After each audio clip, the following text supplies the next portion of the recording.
règle les problèmes de micro, et je pense que c'est au point. Désolé pour le retard, et vous étiez tellement ravis de nous rencontrer que ça a été le prix de ce retard. Bonjour à tous, bonjour à toutes.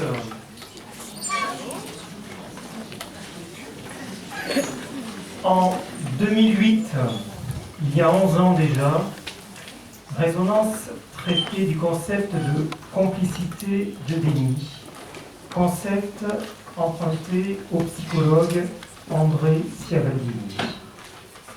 Nous évoquions cette loi du silence, une alliance négative, inconsciente, entre les auteurs de violences sexuelles et l'équipe soignante.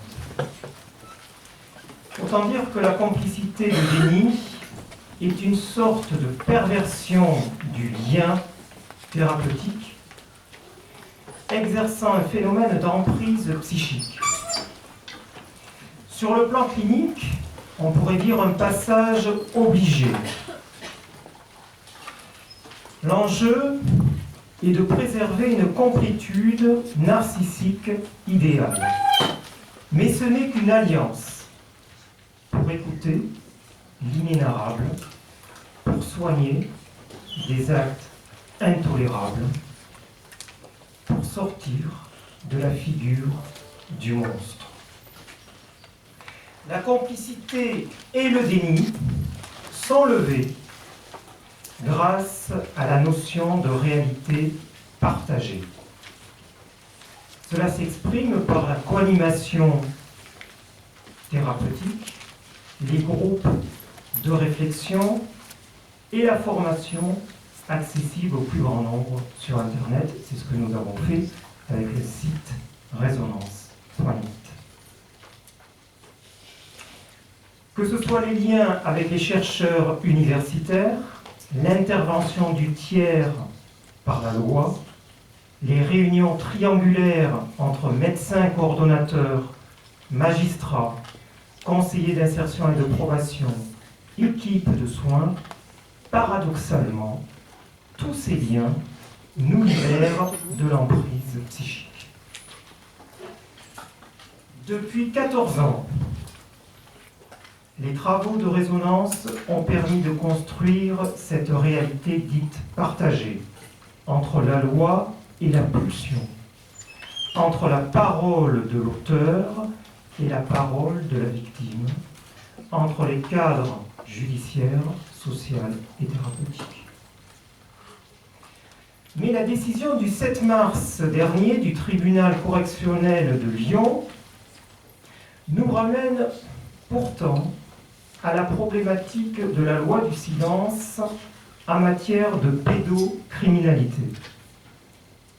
Donc, cette omerta ne concerne pas seulement telle ou telle institution, tel ou tel prélat, mais probablement, hélas, tous les groupes humains, et en premier lieu, la famille et ses liens complexes. C'est la raison pour laquelle, pour nous aider cette année, nous avons à nos côtés une grande dame du barreau montois, qui est notre présidente d'honneur. Je veux parler de Madame Béatrice Létang-Forel, qui a écrit un recueil de nouvelles inspiré par les affaires où elle fut intervenue aux côtés de victimes. Ce recueil est intitulé « La fin des innocents ». Il fait écho à une thématique en cours d'écriture que je proposerai au mois de novembre dans un congrès à Dijon. Mon propos concerne le massacre des innocents. Cette thématique aborde les pathologies de l'idéal et l'évolution d'un monde symbolicide. Mais le titre de Béatrice résonne pour résonance. Et probablement pour la présentation de notre film de session 2019, Les Chatouilles, réalisé par Andrea Bescon et Éric Métayer. Nous l'écouterons après la projection du film en nous interrogeant sur la place de l'avocat auprès de la victime de faits de violence sexuelle. L'intervention de Madame Létang-Forel précédera celle du conseil départemental qui nous donnera quelques données chiffrées essentielles pour comprendre concrètement l'action ici même dans le département des Landes de la zone. Après la pause, on repas aux alentours de 14h si nous sommes dans les temps. Nous écouterons l'intervention de Samuel Lemitre, psychologue clinicien et thérapeute qui a travaillé de nombreuses années à la Garenne-Colombe auprès du docteur Roland Coutenceau, où il a créé une unité spécialisée pour le traitement psychothérapeutique des mineurs auteurs et victimes de violences sexuelles. Samuel Lemitre a participé à la réalisation d'un documentaire d'Adrien Rivolier intitulé « Jeux criminels » sur France 2. Une immersion au cœur du suivi psychothérapique d'adolescents, auteurs et victimes de violences sexuelles. Fort de cette expérience, il a fondé le centre EDO, spécialisé dans la psychothérapie des traumas complexes. Ses travaux, primés par l'Association internationale de psychopathologie, de psychopathologie clinique, ont pu mettre en évidence l'origine traumatique de la violence psychopathique en constatant que le scénario criminel présentait de nombreux matériaux traumatiques infraverbaux, images et sensations liées aux sévices et maltraitances infantiles. L'étude de Samuel a démontré l'impact de ces mécanismes sur le développement du petit humain et sur l'émergence de troubles dissociatifs. Son intervention d'aujourd'hui est intitulée « Inceste fraternel, clinique d'un attachement passionnel ». Vers 15h30, nous aurons le point de vue des magistrats, tant du côté du procureur de la République, M. Olivier Janson, que du côté du juge d'instruction de Mme Anne Auger, pour comprendre comment sont traitées les situations de silence, de complicité, de dévoilement, de ce que dit le droit aujourd'hui face à des actes de violence sexuelle.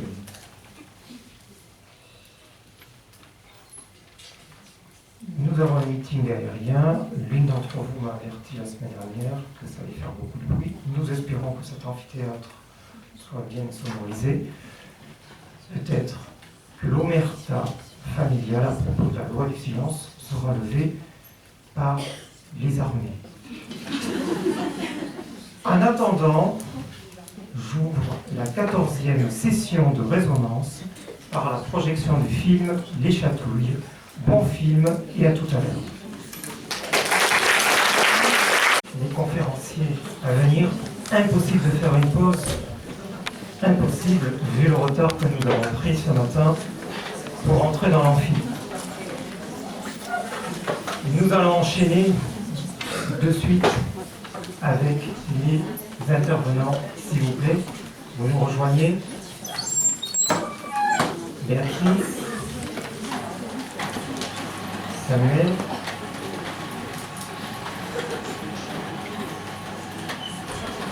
Monsieur Janson, procureur de la République, nous rejoint.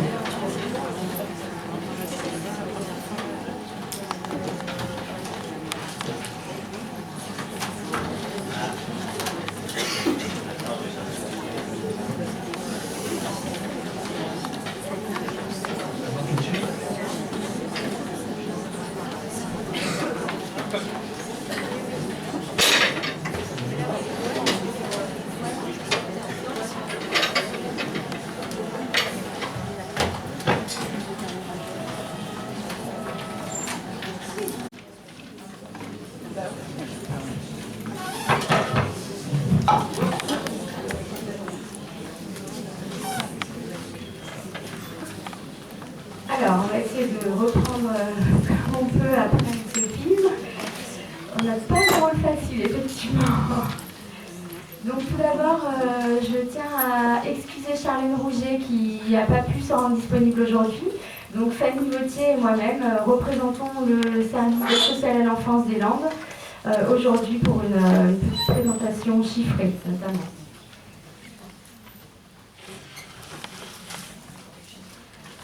Donc, les enfants victimes de violences sexuelles peuvent être accompagnés par l'aide sociale à l'enfance dans le département dans différentes mesures, et notamment sur deux versants, à la fois le versant de l'assistance éducative et à la fois le versant pénal, par le biais de la mesure d'administrateur ad hoc, donc Fanny Vautier vous présentera par la suite.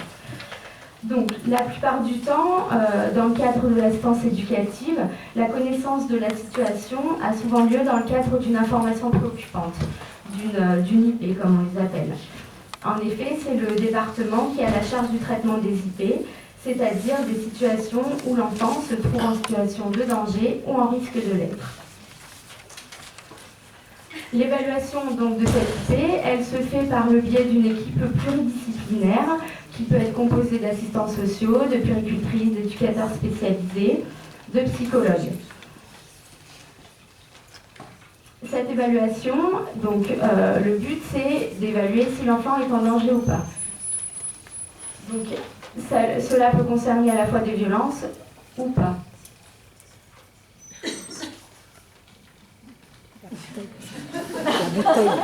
La bouteille qui est devant. Donc les IP ne concernent pas que les violences sexuelles, mais notamment les violences sexuelles, celles qui nous occupent aujourd'hui. Dans le cadre des IP, donc le but étant de évaluer si oui ou non l'enfant est en danger. Plusieurs perspectives possibles à la suite de cette évaluation. Soit l'enfant est considéré comme pas en danger et donc on aura une clôture de l'IP. Soit l'enfant, les parents montrent des carences, mais pour autant ils se mobilisent pour accompagner l'enfant et dans ce cas-là on peut lui proposer une mesure administrative. Soit les parents ne sont pas mobilisés, l'enfant est considéré comme en danger et de ce fait un signalement au procureur est adressé et ensuite une mesure judiciaire est possible. Alors, quelques chiffres par rapport à ces violences sexuelles. Les IP relatives aux violences sexuelles, elles représentent environ 10% des IP totales que l'on reçoit sur notre département. C'est un chiffre qui est stable depuis ces 5 dernières années. Pour vous illustrer un petit peu le nombre d'IP dans le département, en 2016, on a reçu 900 IP qui donc ont été ouvertes et traitées, et dont 400 ont donné lieu à un signalement au procureur de la République, donc une suite judiciaire. Donc sur ces 900 IP, 118 IP étaient en lien avec des violences sexuelles, et 86 ont été portés à la connaissance du procureur. En 2017, c'est 135 IP qui étaient en lien avec des violences sexuelles et 101 qui ont été signalées au procureur. Et en 2018, 181 IP étaient en lien avec des violences sexuelles et 112 ont été signalés au procureur. Voilà, c'est un chiffre du coup qui est en augmentation par rapport à 2016, donc 118 en 2016, 135 en 2017 et 181 en 2018.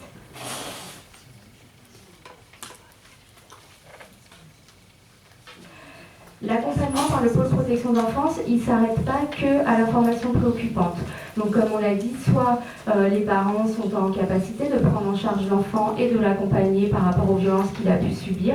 Dans ce cas-là, on clôture et les parents accompagnent l'enfant.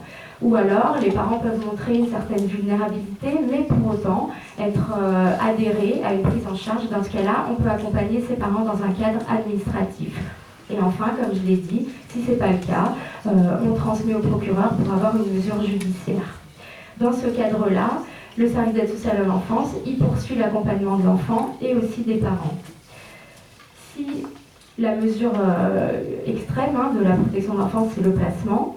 Et s'il y a plusieurs cas dans lesquels les violences sexuelles conduisent à un placement par la suite pour la sécurité de l'enfant, même lorsque l'auteur peut être incarcéré.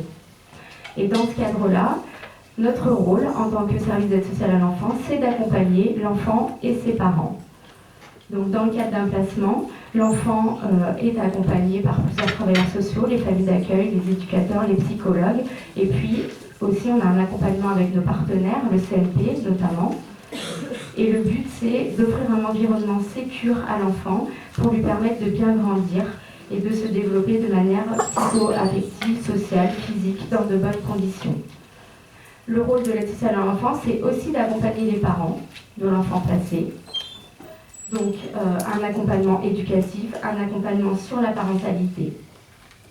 Malheureusement, comme un peu à l'image du film, on est souvent confronté à la poursuite de cette omerta, même après la révélation et même après la condamnation.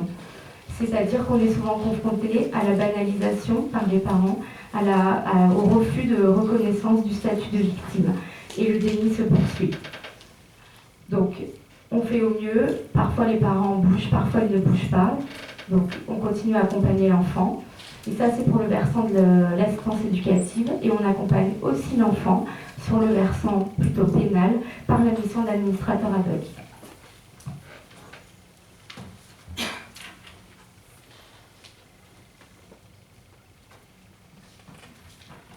Alors depuis 2001, le département des Landes assure la mission d'administrateur ad hoc. Suite à une convention qui a été passée à l'époque entre les PGI landais et les magistrats. Ça leur permet de désigner le président du conseil départemental, administrateur ad hoc, dans des procédures pénales. Donc qu'est-ce que c'est rapidement? L'administrateur ad hoc, c'est la représentation judiciaire et l'accompagnement des enfants victimes d'infractions. L'administrateur ad hoc est désigné par un magistrat pour se substituer aux parents et pour représenter leur enfant mineur dans une procédure en cours, c'est-à-dire pour exercer ses droits en son nom et place, ce qui est incapable. Donc le magistrat peut désigner à n'importe quel moment de la procédure lorsqu'il va constater la nécessité de se substituer aux représentants légaux pour garantir l'intérêt de l'enfant toujours dans la procédure.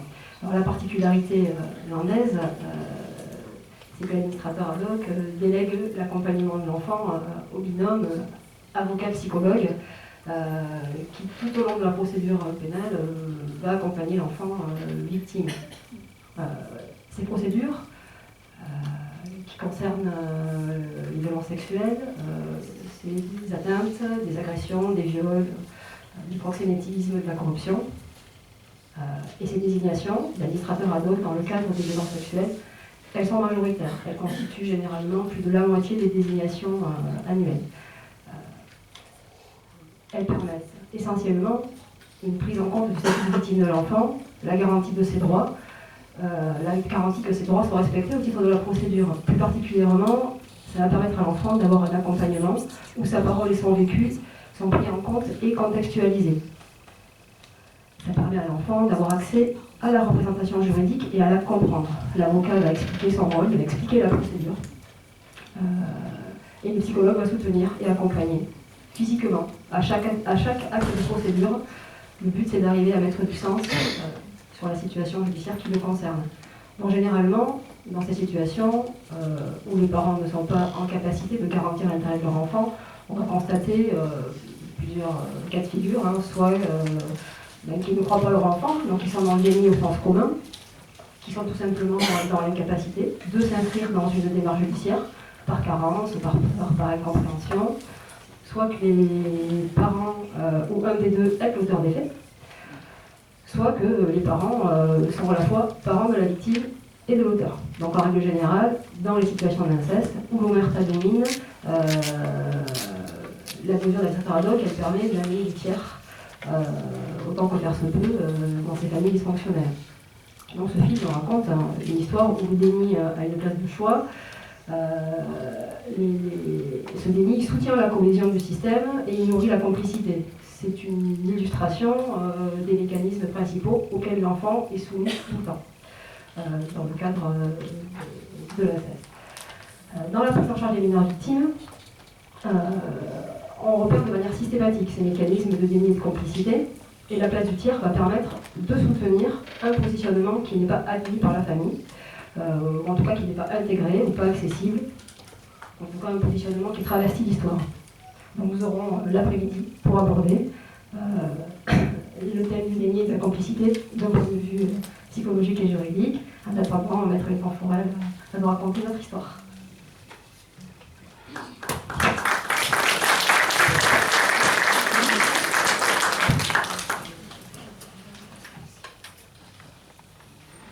Je vais un peu sortir de mon champ professionnel et vous raconter une histoire sous un autre angle.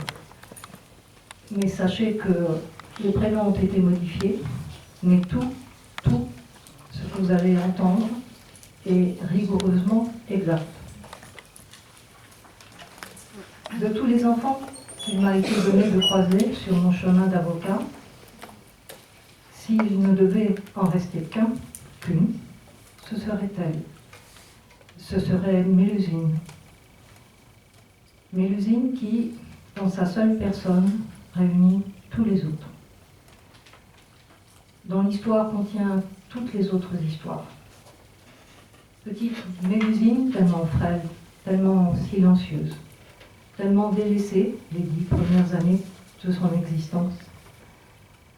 Elle a dû avoir si peur. Mélusine que personne n'entendait ni n'écoutait.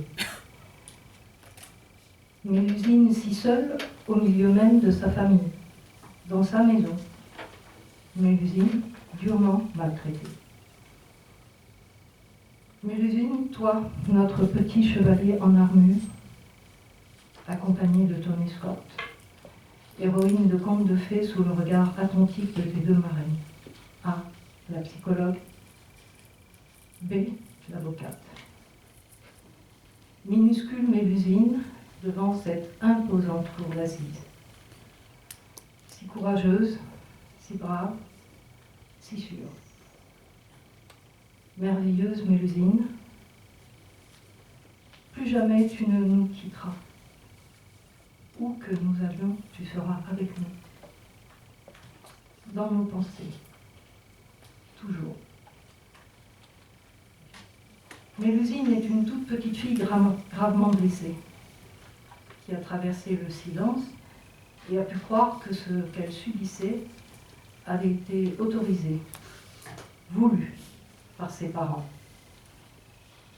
Elle n'a que 10 ans, quand peu après la rentrée des classes, elle soulève la manche de son gilet et montre à sa maîtresse un bleu sur son bras et lui dit « Regarde, maîtresse. » Que t'est-il arrivé, Mélusine?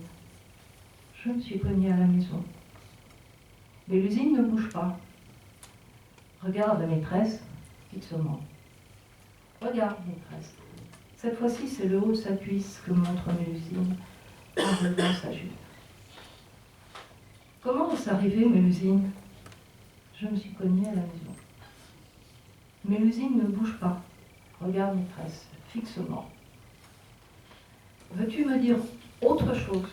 Interroge Madame Chénion, la maîtresse, avec inquiétude. Je te dirai lundi, répond la fillette, en se sauvant comme un petit animal sauvage effrayé. Depuis toujours, Mélusine ressemble à un petit animal sauvage qui se cache, qui a peur. L'inconnu est dangereux. L'inconnu, c'est l'extérieur, le dehors, tout le dehors, partout dehors. À l'école maternelle, de plus petite taille que les enfants de son âge, elle joue et s'exprime comme un bébé de 1 an. Elle a 4 ans. Elle joue et s'exprime comme un bébé de 1 an lorsqu'elle joue, lorsqu'elle s'exprime. Il faut la déplacer physiquement pour l'amener à ses activités. Inerte, immobile, mais à la fin de l'année, en tendant l'oreille, on perçoit de rares chuchotements. Bonjour, merci. Minuscule chuchotement. Mélusine ne parle pas. Elle pleure, souvent. Mélusine pleure en arrivant à l'école. Elle pleure en quittant l'école. Petite, Mélusine a toujours eu peur, avant même sa naissance, elle avait peur. Des cris, des hurlements, des gros mots, des insultes, des coups. Un jour, qu'elle était bien au chaud, levée dans le ventre de sa mère depuis plus de 6 mois, elle a entendu son père menacer sa mère de la tuer avec un fusil. Depuis le nid douillet, où elle était endormie, ce n'est pas les Wiegenlied de Brahms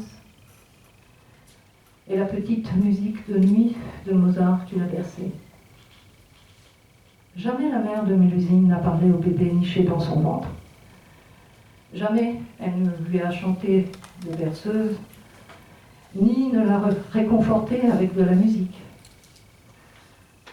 Ce que tous les jours, depuis le jour de sa conception, Mélusine a entendu, ce sont les disputes de ses parents, les hurlements de sa mère. Alors, quand elle est venue au monde, Mélusine a décidé de se cacher dans un coin, repliée dans sa maison. Bébé, sa mère l'utilisait comme un rempart contre son père lors de leur bagarre. Voyez-le, ce nouveau-né. Voyez-le, ce nouveau-né, dans les bras de sa mère, qui gueule face à son père, qui gueule et menace, parents insensibles aux hurlements de frayeur de leur bébé, à la frayeur de leur bébé. Alors le bébé a arrêté de hurler, parce que personne ne l'entendait, parce que personne ne l'écoutait. Mélusine a commencé à pleurer, tout doucement, en silence. Quand Mélusine a grandi, elle a décidé de ne pas parler, de ne faire aucun bruit, de rester cachée dans son coin, sans bouger, recroquevillée, repliée. À peine respirait-elle, toujours en retrait, dans sa maison. Dans la maison de Mélusine, il y a la mère, Violette, le père, Roger, et les 4 enfants. Mélusine est la 3e. Fabrice est de 10 ans, son aîné. Vient ensuite Robin, plus vieux de 4 ans. La petite dernière, plus jeune de 4 ans, c'est Mélisande. Dans la maison de Mélusine, il y a aussi mamie, grand-mère maternelle, qui aide la famille financièrement et met de l'huile sur le feu. Tous les jours, les parents se disputent. Tous les jours, ils braillent, dès le lever jusqu'au coucher. Fabrice l'a écrit sur son cahier. Quand papa travaille, il part à 8h et rentre à 20h. Maman n'est pas contente. L'engueulade commence à 20h01 et finit à 12h30.